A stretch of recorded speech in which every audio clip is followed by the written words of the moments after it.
Bienvenidos sean todos a Sensorama de Dos Fueguitos.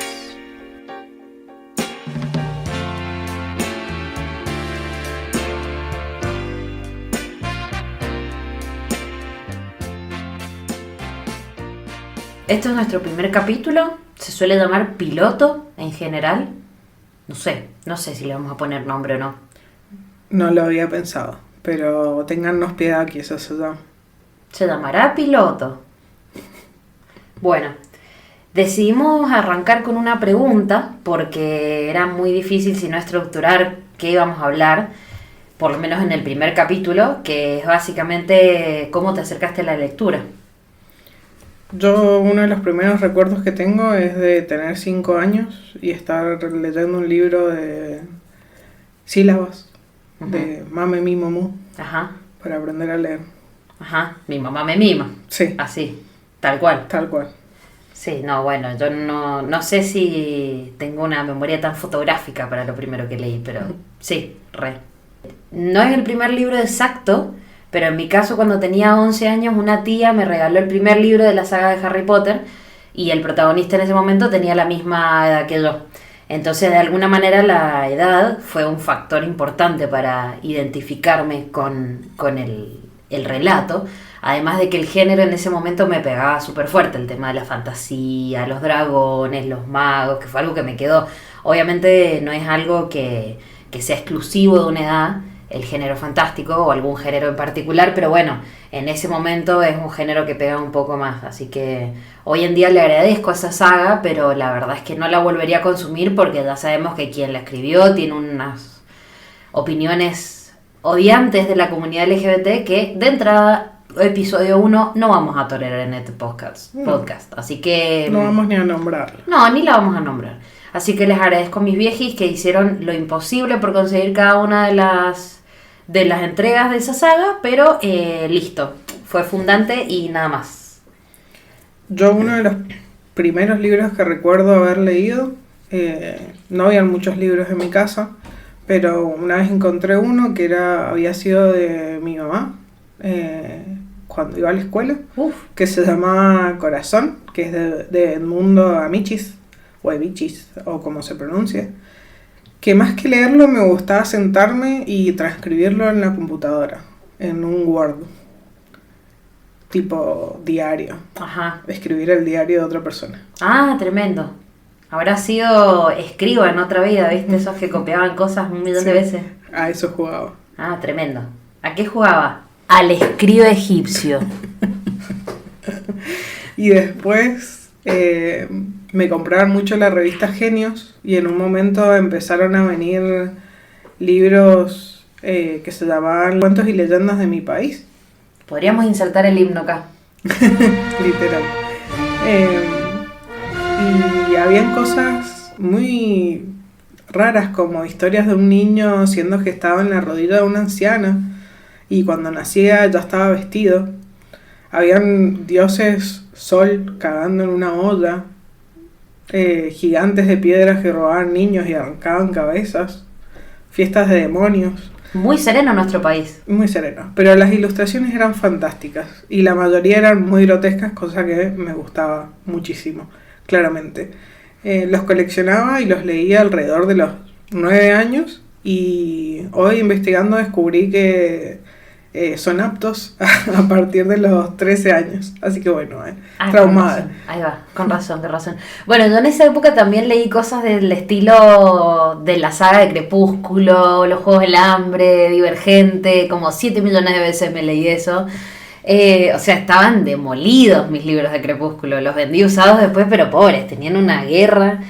O sea que en mi caso era más como una friki de los dragones, ¿viste? Y las criaturas fantásticas y ese tipo de cuestiones me re gustaban en esa época y era un poco eso. ¿Puedo hacer una aclaración entre medio? Sí. En esta casa hay 3 gatos y tomamos mate mientras hacemos esto, así que si en algún momento escuchan algún ruido relacionado al mate o a los gatos, nada, es eso. No los vamos a editar probablemente. Yo no entré en esa de las sagas, solo Harry Potter, que descubrí que se podían piratear libros y que los podía leer en mi celular. Transformar mi celular en un Kindle, básicamente. Y me descargué toda la saga y me leí toda la saga en 2 semanas. Obviamente me quedaron los ojos fritos. Después, estos libros que te hacen leer en la secundaria, leí Fahrenheit 451 y El diario de Ana Frank, que me encantó. El diario de Ana Frank. Quedé un poco también traumada, pero fue un libro que me marcó. Después encontré en la casa de mi abuela, como escondido entre cajones y súper mojado y explotado de tanta agua que le había pasado, Los árboles mueren de pie, de Alejandro Casona, que la verdad, si te soy sincero, no recuerdo de qué se trata. Intenté buscar reseñas, resúmenes y no entendí. A mí la verdad que el teatro siempre fue un género que, en realidad al revés, nunca fue un género que me interesara. Me hicieron leer en el colegio y cuando intenté leer alguna obra por mi lado fue como, uy, qué aburrimiento esto. A mí me pasaba lo mismo, pero recuerdo que ese me gustó, quizás porque no me lo dieron en la escuela. Puede ser. Después entré en una con los libros de adolescentes, para adolescentes, y leí Eleanor y Park, que está ambientada en un año escolar en 1986, y es la historia de 2 misfits que les gusta la música y se enamoran por eso. Y leí la crítica y al parecer no ha envejecido muy bien, por cosas que no recuerdo, pero bueno. Y después descubrí los libros queer, porque se ve que empezando a descubrirme dentro de lo queer. ¿Cuántos años tenías? 13, 14 años. Claro, no, yo me di cuenta de que era queer así como muy claramente, y claramente muy después que el resto de mi entorno, alrededor de los 22 años recién, así que claro, tenemos una diferencia en cómo nos cayó. Yo no me metí así en esa de relatos queer adolescentes, medio que los empecé a consumir de grande. Claro, yo los empecé a consumir antes de darme cuenta, creo que fue como un comienzo. Como un catalizador. Claro. Y ahí leí Beatriz y los cuerpos celestes, que es una novela muy cuestionable sobre lesbianas, pero en ese momento fue alto descubrimiento. Y después Aristóteles y Dante descubren los secretos del universo.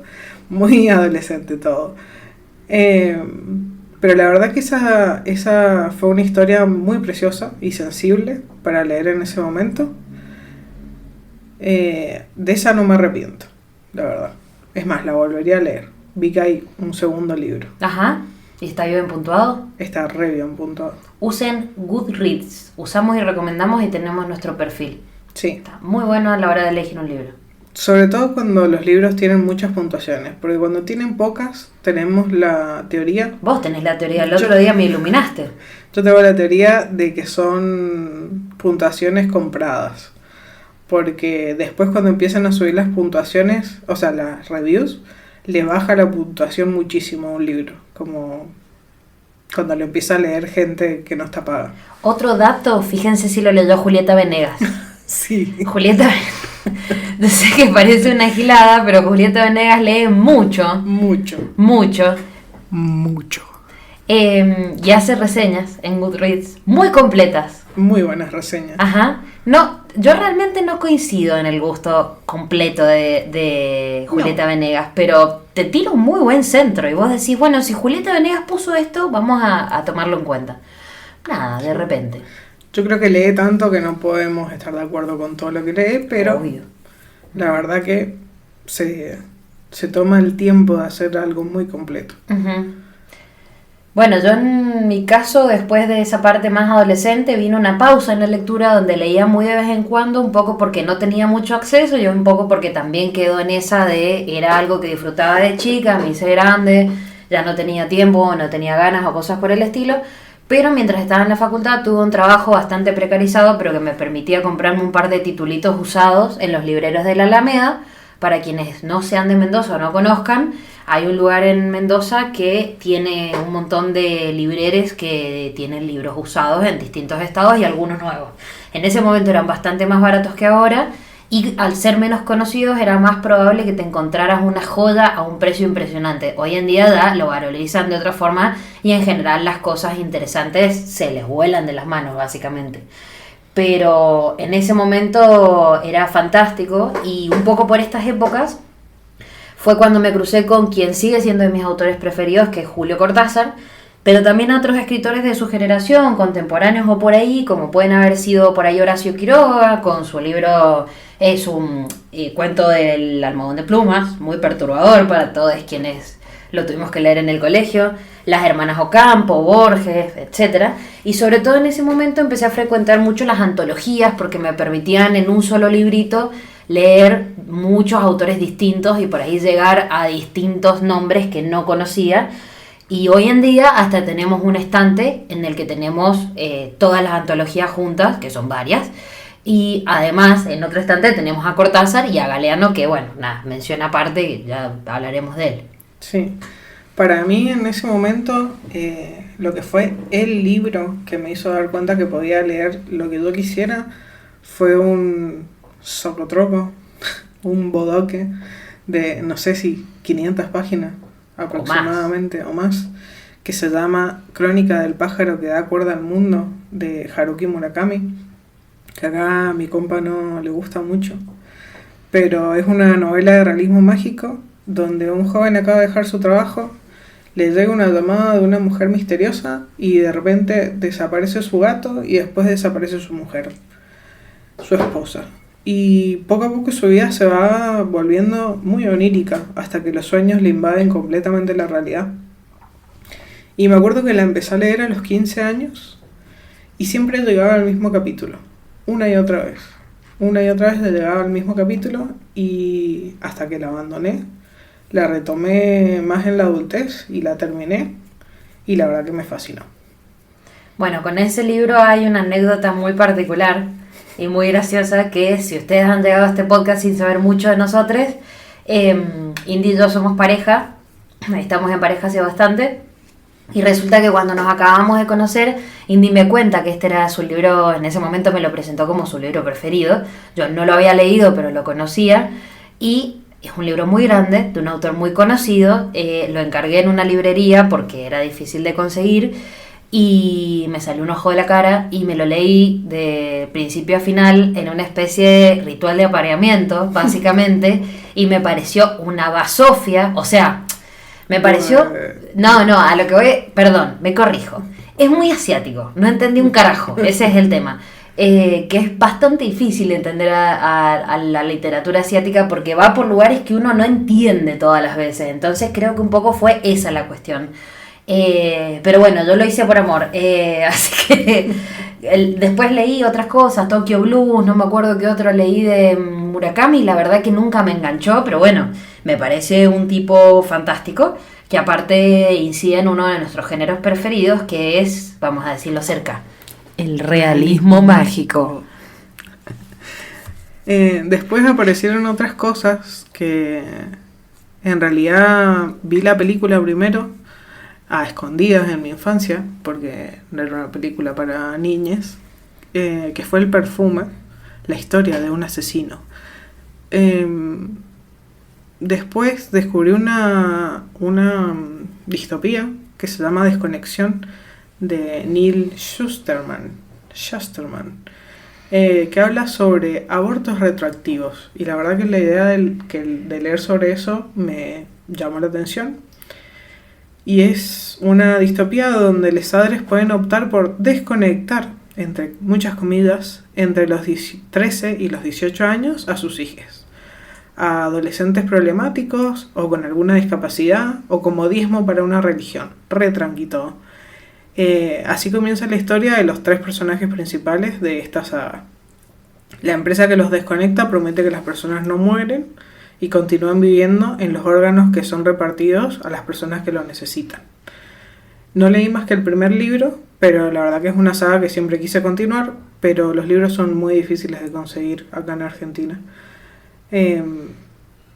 así que nunca la seguí.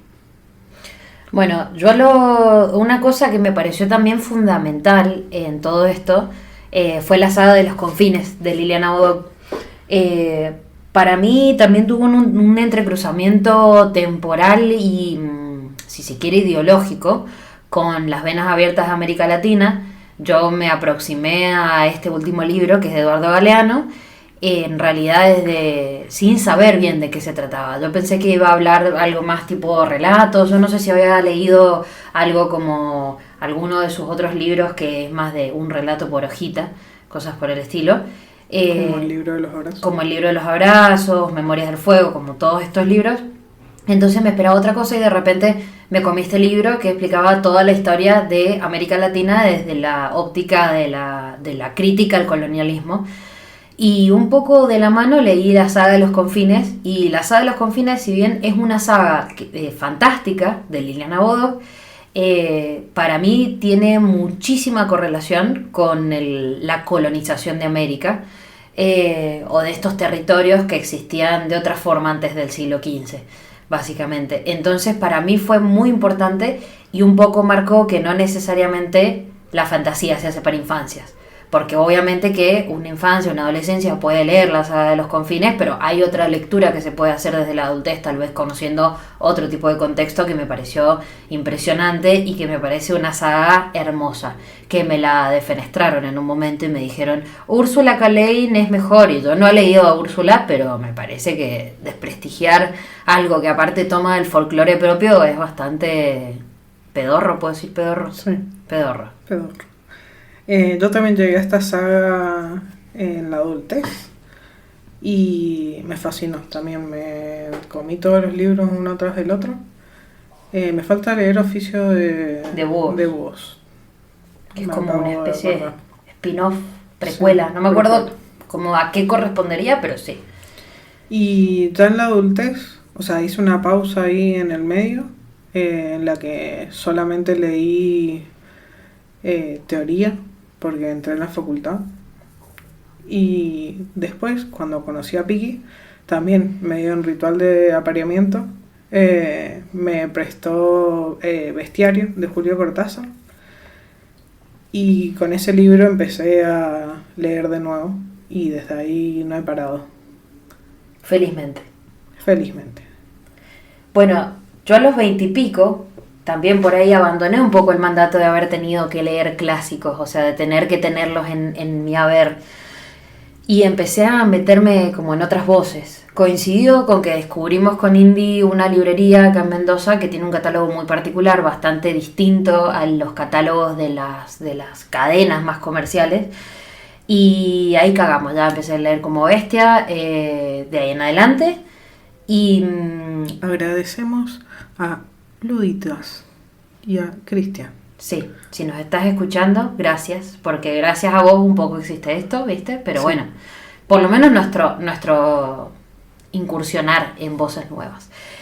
Y sobre todo en autores y autoras contemporáneos. Y latinoamericanos. En los que profundizaremos en futuros episodios. Bueno, yo siento que el camino, un poco para cerrar esto que veníamos hablando, el camino en la lectura transita estas etapas que ha hablado un pensador, de que hay 3 etapas en realidad como en la personalidad de alguien, que son estas de el león, el camello, el niño, bla, tal vez van a reconocer al pensador. Pero bueno, básicamente al principio siento que uno empieza leyendo esas cosas que trae, como que hay que leerlas, estos clásicos mandatos, hay que leer esto, tiene que gustar lo otro, bla. En algún momento uno se revela, critica todo, no quiere leer nada o dice tal o cual literatura es un horror. Y después llega un punto en el que uno entra a la etapa que se llama de niño, que es como esa inocencia de me voy a aproximar a todo sin tanto prejuicio, como ya más tranqui. Y siento que un poco es ese el punto en el que estamos, hablo por los dos, pero creo que sí, porque hemos abierto nuestro gusto lector a otras cosas, ensayos, poesías, cosas por el estilo. Teatro no, ya lo dejamos en claro. Por ahora. Uno nunca sabe. Pero te empieza a gustar el vino. Te empieza a gustar el café. Te empieza a gustar el folclore. Ajá. Quizás te empieza a gustar el teatro. Ajá, bueno, ya, es un montón. Y la verdad que esto de no hacerle asco, entre comillas, a nada en particular, o escuchar la recomendación de tu librero en vez de ir solo a los estantes, hace que a veces le pifie a tu librero, pero hace que a veces también encuentres cosas que jamás hubieras encontrado. Sí. Si tuvieras que regalarle un libro a cualquier persona desconocida, ¿qué libro elegirías? Uy, es que esto es re difícil porque va a depender un montón del gusto de la persona, ¿no? Pero justamente una persona desconocida. Sin pensar en su gusto. Mira, yo creo que un libro que me parece que sería muy lindo para regalar, independientemente de si lee mucho o no la persona, incluso de si conoce o no a las personas involucradas en el libro, es Julio Cortázar y Cris, de Cristina Peri Rossi, que habla del vínculo entre la autora, uruguaya, y Julio Cortázar. Se llevaban mucha diferencia de edad, igualmente Cortázar se muere por motivos que para mí, incluso siendo fan de Cortázar, no estaban muy claros hasta que no leí el libro de Cristina Peri Rossi. No voy a spoilear por qué, pero eso. Y Cristina era mucho más joven, de hecho Cristina todavía está viva, es grande pero todavía está viva. Y en realidad no importa conocer su obra, si conoces su obra por ahí vas a sacar un par de datitos más jugosos, pero de todas maneras es una oda a la amistad. Es como eso, la chabona escribiendo sobre el flaco que se murió y ella se queda re angustiada y siente que es todo re injusto y escribe sobre eso y sobre las cositas que pasaron y que a los dos les encantaban los dinosaurios. Así que para mí un libro maravilloso para poder acercarse a la lectura, que podemos leer igual sin conocer a los dos escritores y que va a hablar de cosas muy bonitas en torno a los vínculos y a extrañar y a cómo honrar la memoria, que es ese pequeño agregado que tiene al final una de las ediciones más nuevas que escribió Cristina Peri Rossi unos años después de la primera publicación, que sí habla sobre eso. Yo terminé llorando, la verdad, ese libro. Muy precioso. ¿Y vos qué regalarías? Y hablando de memoria, yo casi sin dudarlo recomendaría Nada se opone a la noche, de Delfín de Vigan, que es una autora que se está convirtiendo en mi preferida. Es un relato de autoficción. No sé qué tanta ficción tiene, para mí muy poquita, en donde Delfín, después de encontrar a Lucille, su madre, muerta en circunstancias misteriosas, se convierte en una detective dispuesta a reconstruir su vida. Así encuentra que la historia de su madre son muchas historias contadas desde diferentes ojos. Es un intento de capturar lo casi inaccesible, que es la fragilidad de la memoria, las cicatrices de un pasado y la imposibilidad de conocer completamente a alguien.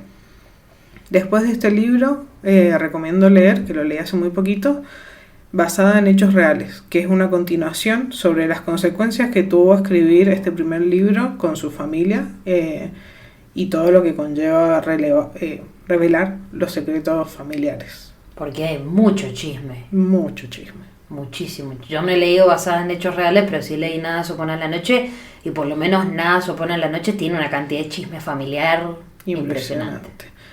Y mucha cuestión de salud mental también, para quienes les guste. No sé si es un libro para todo el mundo, pero yo lo recomendaría igual. Bueno, me parece bien. ¿Y hay algún libro que te arrepentís de haber leído? Creo que no me arrepiento de ningún libro. Sí hay el libro más aburrido que he leído en mi vida, que fue Perdón, pero recomendado por mi librero, que a veces falla, porque no leemos las mismas cosas. Más que falla, creo que eso, no coincidimos en el gusto, entonces... Sí. Fue una distopía que se llama Donantes de Sueños.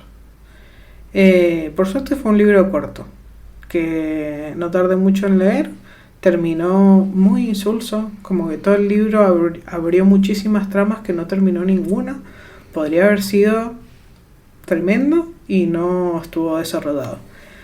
Después he abandonado algunos libros como Medianera, Los armarios vacíos o Tapen al Minotauro, que hay niños. Pero no me arrepiento de haberlos leído, simplemente acepto que hay libros que no son para uno. Y yo la verdad que creo que no me arrepiento de leer alguno en particular. Puede sonar bastante fresa esto, pero la verdad es que pienso que hasta los libros que no me gustaron de alguna manera forjaron el camino por el que no quería ir. y refinaron el gusto no en los finos, sino en ir como eligiendo. O sea, esto sí, esto no, por este lado. Y yo creo que en todos los aspectos de la vida pasa eso. Uno ve personas y sabe que quiere ser o no, como las personas que ve y cosas por el estilo. Leí cosas que no volvería a leer, como El alquimista, por ejemplo, y lo leí más de una vez. Y cosas así. Me había olvidado que había leído El alquimista. Sí, lo teníamos y todo, pero ya no está más entre nosotros.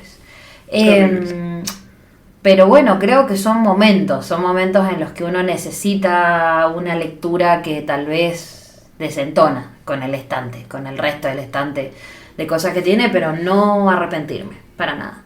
Sí, o son libros que están muy bien valorados por la crítica o las personas y que a uno no le cierran o que ya envejecieron muy mal, como me pasó hace poco leyendo Matar a un ruiseñor, que entiendo completamente por qué fue un clásico, pero un clásico estadounidense, no un clásico de mis raíces, así que no sé, no me gustó. Eso fue todo por hoy. Esperamos que hayan disfrutado este primer episodio de Sensograma, haciendo un recorrido por nuestra trayectoria literaria. ¿Vos recordás cuál fue tu primer libro? Nos encantaría leerte en la cajita de comentarios. Recuerden que pueden pasar por nuestro Instagram, por nuestro Substack, @dosfueguitos, y por nuestra web www.dosfueguitos.com.ar para encontrar nuestra selección de libros y objetos de arte a la venta. Hay muchas ilustraciones, muchos stickers. Cajitas que quedan con objetos hermosos.